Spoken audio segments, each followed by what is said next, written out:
Bold and raw perspectives of local politics. Important information which impacts our community, nation, and world. Exposing truth, transparency, and getting to the heart of relevant issues that you just won't see in the clickbait media. And always keeping it real. It's the Michelle Tanner Podcast. But I won't back down. Hello, everyone. Welcome to the Michelle Tanner Podcast. I have an awesome guest in studio here with me today, Robert Axson. Welcome to the Michelle Tanner Podcast. Thanks so much for coming on. Yeah, absolutely. Good to be with you, Michelle. Yeah, so I would love everyone to get to know you better. So Rob is the chair of the State Republican Party, which is a pretty dang big, important role here in the state of Utah. So first, just maybe take a few minutes and tell us about your background, who you are, and what led you into this position as the party chair. Yeah, so I've been the party chair for the last year, but I've been involved in politics and engaging in public policy for quite a while. So professionally, I spent about 12, 13 years working for Senator Lee, first on his original campaign, clear back in 2010, which we can talk about really the caucus convention system and how that works and why that's important a little bit later. But worked on his original campaign. Then once he was elected, spent a few years in Washington, D.C., and then about 8 or 9 years back here in Utah.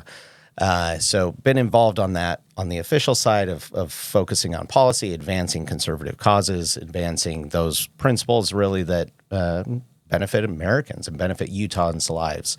But then when you look at the political side, we all need to get involved. Ultimately, the constitutional republic that we get to benefit from and that we get to live in, it requires all of us to step up and get off the sidelines and be involved. And so it was in that capacity that I've been involved in the party, and a year ago decided that I had some things that I could bring to the table that would hopefully advance conservatism within the Utah Republican Party. Awesome. Well, I won't hold your shirt too much against you.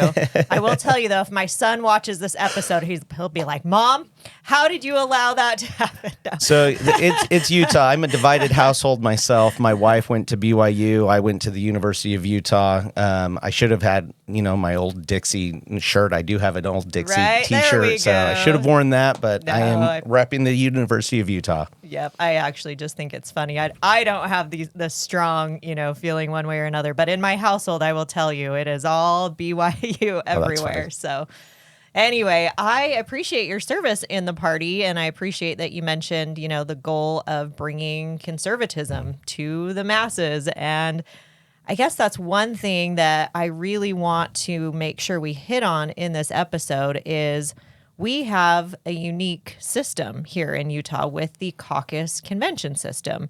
And there's still a lot of Utahns that don't really understand why that's important or why that's unique. In fact, down here in Washington County, where we actually have probably one of the highest turnouts to our caucus night in the entire state, we still only have about 10% of registered Republicans who show up to caucus. Now, in my opinion, there's a large percentage of people that really, no matter what we do, they are always going to be apathetic to the process because people are busy and running businesses and raising families. And a lot of us have been in that situation before where politics hasn't always been on the forefront of our minds. And I think it's vital for me. It was really 2020 that was my big wake-up call of, whoa, how did we allow this to happen in our country? Because that was our fault. It wasn't the deep state, the politicians. Yes, obviously they played a role, but we, the people, allowed our country to get to that point that would allow that tyranny in the first place. So for me, that was why I got directly involved into politics. How, Rob, do we reach that 90% of people who still are somewhat apathetic to the political process and don't understand the importance of the convention system here in Utah? So I think it needs to be little by little, but consistent. So it's that principle that consistency is way more important than, a big flash in the pan. You have to consistently be making the case and working for an outcome that you care about. And so you look, I think as a country, keep in mind, we've all been raised with this principle. I don't think it's really a principle. It's a lie and a joke, in my opinion. But there's this statement that you don't talk about politics or religion. Think about this.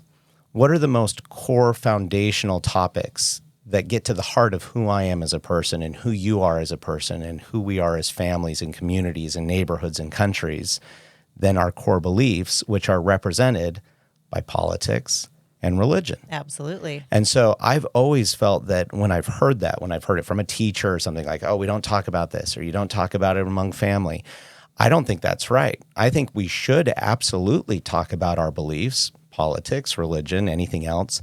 Just rather than not talking about it, let's learn how to talk about it in a way that's productive. Let's learn how to talk about it in a way that is respectful of other people's opinions, but also allows us to articulate, this is who I am. This is what I believe, and I'm not going to be ashamed about it. I'm not going to hide it.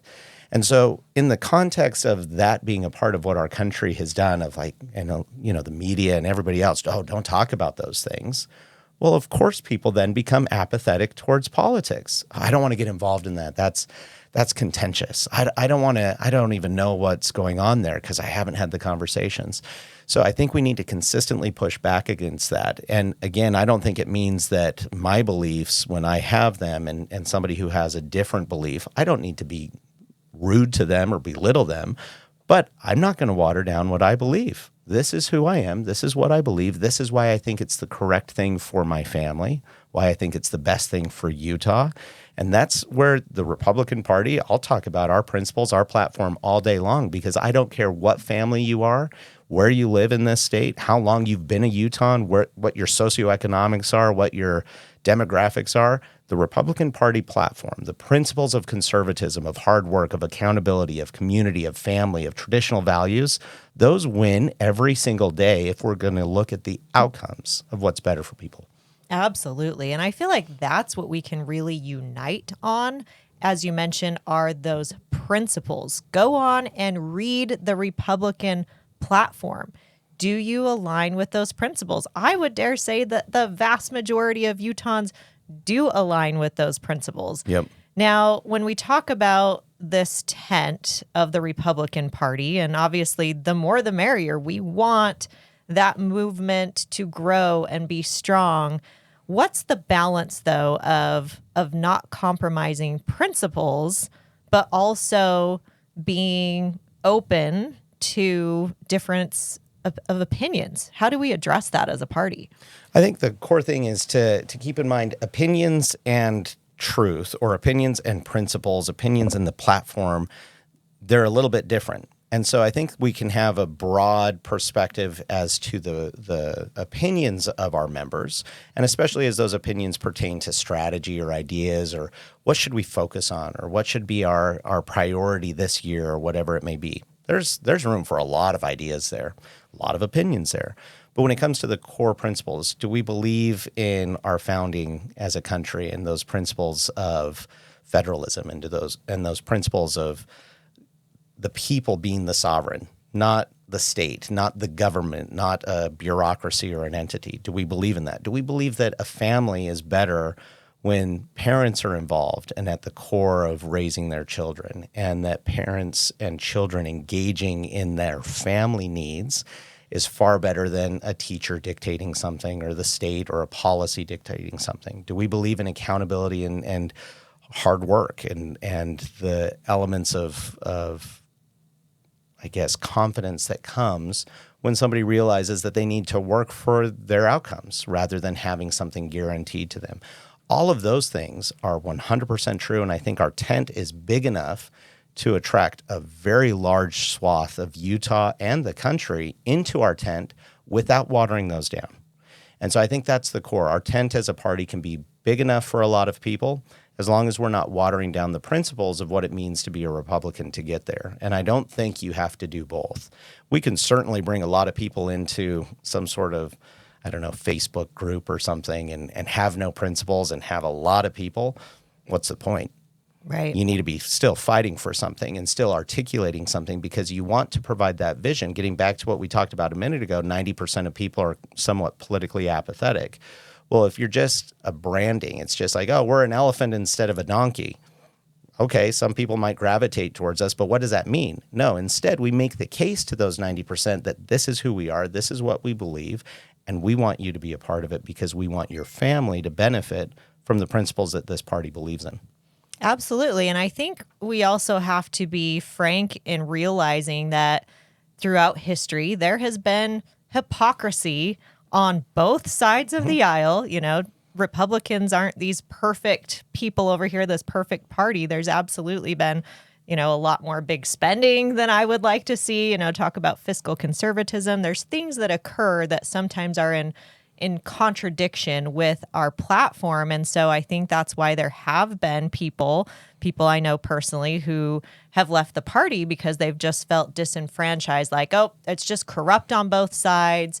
I'm done. I'm out. And I can sympathize and understand that. However, the realization I came to back in 2020, so I'm actually new to this like convention caucus because I was one of those people who was pretty independent in my thinking and, you know, didn't want to box myself into one party or the other. But I realized the only way strategically that we are going to move forward and move the principles, the core American fundamental principles, which I believe the Republican Party does have, if they stick to it, if they abide by it, is getting good, principled people involved in the Republican Party to move that forward, not flee the party, because we know third parties just don't work. We are a two-party system here. So I would encourage those who have been disenfranchised with the party for one reason or another. We need you. We need principled people in our party to move those values forward, not just flee the party. So with your long history, longer than my history in the caucus convention system, can you touch on, for those who maybe don't know why that form of representative government is so vital and important? Can you talk a little bit about the history and then what we are doing as a party to help save the caucus convention system here? Yeah, 100% happy to. So the caucus convention system obviously is an element of the party. So the party is the principles, the party is the platform, all of those things, electing our candidates, promoting what we believe. You can do that in 100 different ways, 1,000 different ways. And if you look around our country in all 50 states, they do it in different ways. The reason that I'm a big advocate and believer in the power and the importance of Utah's caucus convention system is because I have not seen any other nominating process or any other process used by a party, Republican or Democrat, really any party anywhere else in the country, that gets to the core opportunities that our caucus convention system provides. And here's a couple of those opportunities. First and foremost, it's an opportunity for anybody who is a member of the party here in Utah to get involved, whether they want to get involved as a candidate, an activist on the grassroots level, a donor, delegate, just somebody attending and voting in their neighborhood. It gives an easy place for them to get involved. And we've been talking about 90% of people are politically apathetic. They stay on the sidelines. They're not really involved. I love voting. All of those are opportunities, but they're one little moment. They're important, but it's one moment. Tell me something like the caucus convention system that exists that allows somebody to plug in and be substantively involved. I haven't seen it. Yeah. I haven't seen it. And where it exists, I mean, certainly for people with a very large disposable income that could use donations and they can cut a lot of checks, they get access to a lot of conversations. They get access to a lot of parties and dinner tables where they can engage with candidates and elected officials. And that's fantastic. There's a place for that. And I appreciate anybody that strokes a very large check to candidates, especially to conservative candidates. But most people don't have the ability to consistently pay through a donation for the opportunity to engage in the process. There's no requirement for a donation to be an attendee at caucus. There's no requirement of a donation to run to be a delegate. That's an amazing opportunity that is open to everybody. So here's the other thing that I saw. This one's just from my personal experience. I'm not from a wealthy family. I'm not from a politically connected family. And yet the caucus convention system allowed me as a young, recently returned LDS missionary to get involved as a college student, and then as a recent college graduate to get involved and to actually run campaigns and to be involved in an insurgent campaign for a United States Senate seat where the candidate that I was backing ended up, winning and coming out as one of the two candidates that came out of the convention and then ended up winning in the primary. And that's obviously Senator Mike Lee here in Utah. And so seeing firsthand that there's an opportunity to get involved in spite of no connections, in spite of no large bank account, in spite of not having a family name that gave me a seat to the table, just by nature of being a Utahn who was willing, I was able to get involved. And so that's what I would encourage every Utah Republican to see that value. Because the second thing that I'll talk about on this, you get involved, and let's say you run to be a county delegate, let's say you run to be a state delegate, whatever it may be, you then have the seat at the table that a donor would have needed to pay for other than our caucus convention system. You have that seat to engage with the candidates who are running for office to make sure that they are accountable to their constituents or potential constituents. And accountability doesn't have to just be like, oh, if you don't, then here's the consequences. It doesn't have to be a loaded term. Accountability means that you as an elected official understand the needs of your people. Understand the needs of Washington County. If you're running as a statewide race, there's 29 counties. Accountability means that you come down here, you talk with folks like Michelle, you talk with folks that are, running a small little bakery here that's a startup, or maybe they just moved here or they've been here for 6 generations. You're accountable to them because you've heard their stories. You've had dialogue with them. You've learned what's working and what is not working. And I think most importantly, as an elected official in the American political process, you understand the hopes, dreams, and fears of the people that you're representing. If you understand and with fidelity focus on the hopes, the dreams, and the fears of the people that you represent, that will give you a guidance to better policy outcomes than just about anything else. But when you don't even know those stories, how can you possibly understand the hopes, dreams, and fears of somebody you've never met? The caucus convention system allows for candidates and elected officials to meet the people and be accountable to them. Absolutely. Yeah, that accountability for me is key as both a county and state delegate. And again, as you mentioned, I was just a, regular citizen who was like, you know what, I'm tired of what I'm seeing. I'm going to get involved, and was able to almost immediately become a delegate. And now I'm able to have these personal relationships with these representatives. And those relationships are key if you want to have a voice and influence into the policies that are being moved forward. And I don't think it's a coincidence that there is a very concerted effort and movement to abolish the caucus convention system here in the state of Utah and go straight to a primary election, which I can understand that the caucus convention system isn't perfect. I've experienced things that have made me very frustrated.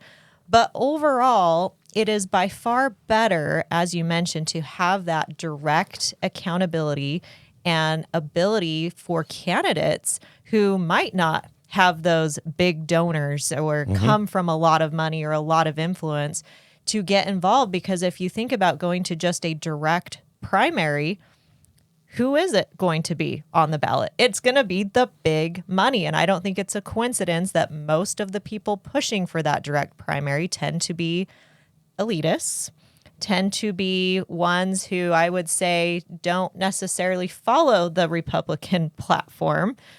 What are your thoughts on that? Is it true that there's a concerted effort? Because that's been my experience to abolish the caucus system. And we saw that starting with SB 54, which maybe we can touch on. But B, with that direct threat, what can we do to make sure that we don't lose the caucus convention system here in Utah? Yeah, I think simple answer is yes. There's an effort by some people to get rid of our caucus convention system. We need to not be naive to that and assume that that's not the case. I would say that those that are truly focused on destroying it and attacking it, that's a relatively small number, but they are passionate. They hate it.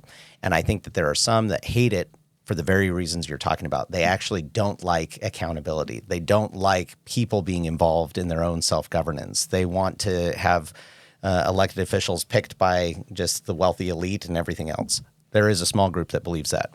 There's a larger group that is sympathetic to some of what they're talking about, and some of the reason that they're sympathetic are legitimate concerns about the caucus that we need to figure out and improve as a party and as a state and figure out how we get there. But I think that's a group of people that we can work with and make sure that they see, no, like, I understand your concern with the caucus, but have you considered what we will lose if we get rid of the caucus? And in that cost-benefit analysis, we need to do a good job as a party of laying out and articulating that the cost of what would be lost should this system be removed is far greater than whatever small marginal benefit they think would come along. And so that case needs to be made.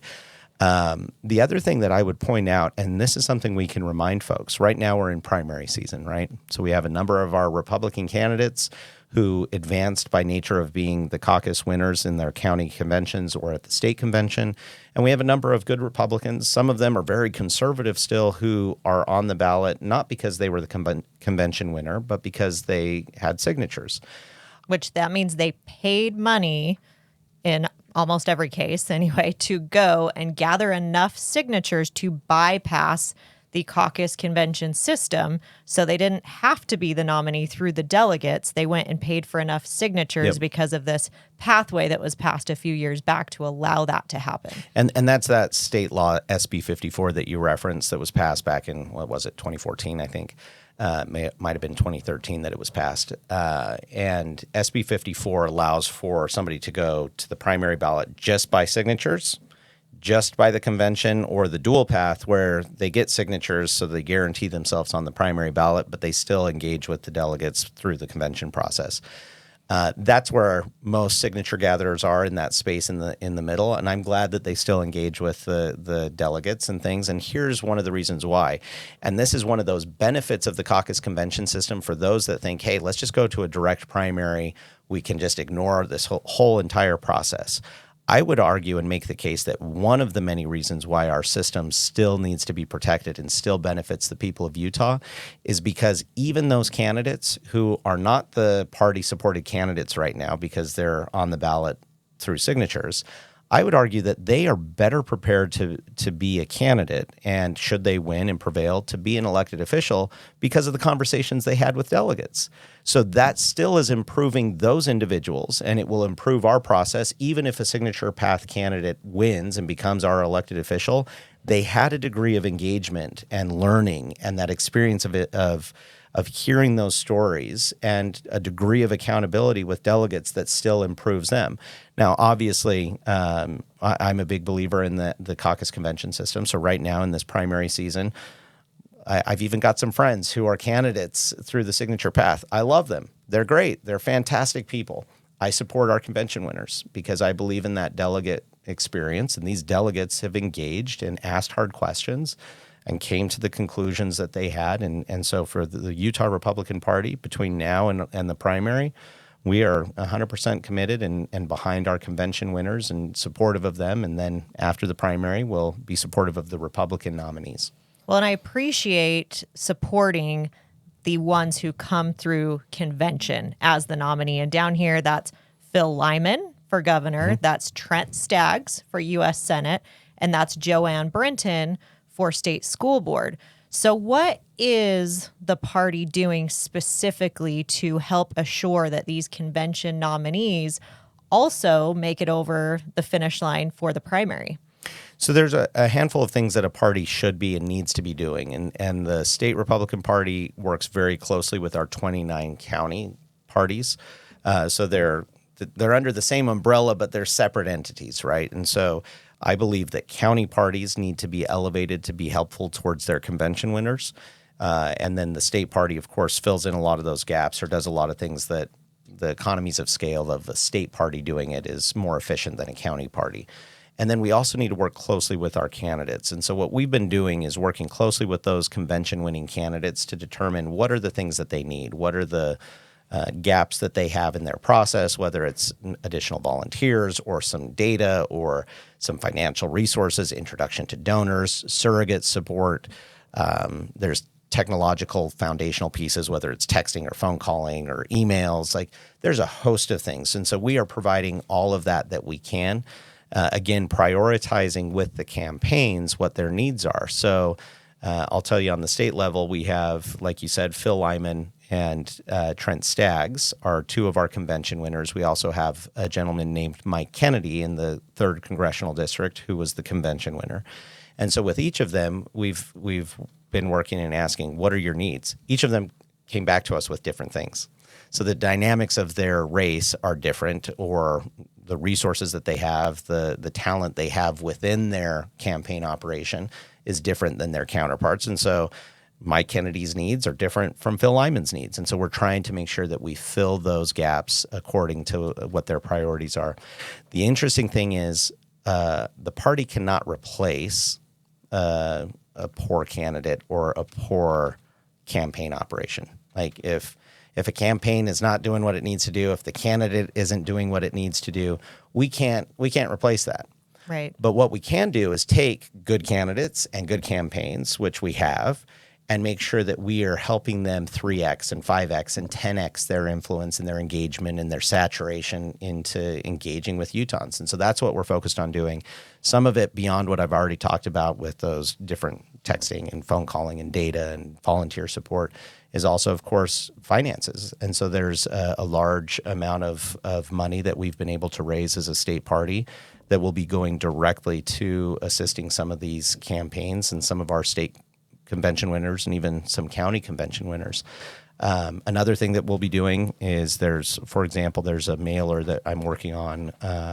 So one of these mail pieces that show up at your house with a couple of counties that lay out all of the convention winners. So we are working to make sure that they get the benefit of that getting into the inboxes of Republican voters in their counties. And so that's going to be going out in about a week or so. I so appreciate your support in getting behind these candidates, because there has been rumors out there that this time around, and I think a lot of times that people who come out of our convention as the nominees tend to be the most grassroots constitutional conservative candidates, which sometimes there's big donors to the party who don't always align with those grassroots true conservative principles. And so I think there's a perception out there by some that, oh, the party's going to really, toe the line to not fully get behind these candidates because they don't want to make any donors upset. But I appreciate that you're saying, no, they're the nominee. This is who we're going to fully get behind as a party. One other thing, we just have a couple minutes left, but I wanted to hit on this because it's really bothered me as a delegate myself, someone who sacrifices hours away from my family, from my children, because I am passionate about this country that we're leaving to our kids and serving as a delegate. Yet we've had people all the way at the top, not you, who have highly criticized the delegates by essentially saying that the caucus is irrelevant and we should get rid of it because we just have these, quote, extremists. We've even had people down here in our own local party bring up examples of, people don't want to come to caucus because they feel like everyone wanted Trump and anyone who wanted Nikki Haley wasn't a true Republican. And, we just have to be nicer and just disagree better. And it's somehow our fault as involved delegates that the caucus system is on the chopping block. I feel like that's divisive rhetoric. Mm-hmm. Yeah, I agree. Is that helpful at all to furthering the caucus by deeming people extremists and the cause for the destruction of the caucus system? Or is there actually a way that we can all come together as Republicans to further this cause? Absolutely. I think the middle ground is quite large. And here's the reality. At convention, I'll tell you what I saw, and you were up there, very long day, which some people criticize. Look at the amount of races we had, the amount of rounds of voting, the amount of candidates that we had. I was actually inspired by the fact that thousands of Utahns stuck together through an entire Saturday and all of the work that had to be done. So I didn't look at convention as, wow, it was a long day. Oh, my goodness. I looked at it as, wow, it was a long day. Look at the patriotism that exists in Utah. and the commitment that exists in Utah. Now, I will tell you, there were a couple of absolute jerks that I saw at convention. There were a couple of delegates or volunteers or guests that absolutely made a fool of themselves and should be ashamed of their behavior. I saw it. Yet, that was an extreme outlier. There was just a couple of people doing that. The vast majority of our delegates were absolutely committed to the process and doing wonderful things. So we need to make sure that we do not slander the process, do not slander the vast majority of individuals by the behavior of a couple of extremists. Thank you so much, Rob, for coming on and mentioning that. Thank you so much for all of you who are involved. God bless Utah. God bless the USA. Thanks so much for coming on. Thanks, Michelle. See you guys next time. Thanks for being a part of the Michelle Tanner Podcast. Please like, follow, subscribe, and share. And always remember to keep exposing truth. But I won't back down. No, I won't back down. This has been a production from a podcast studio.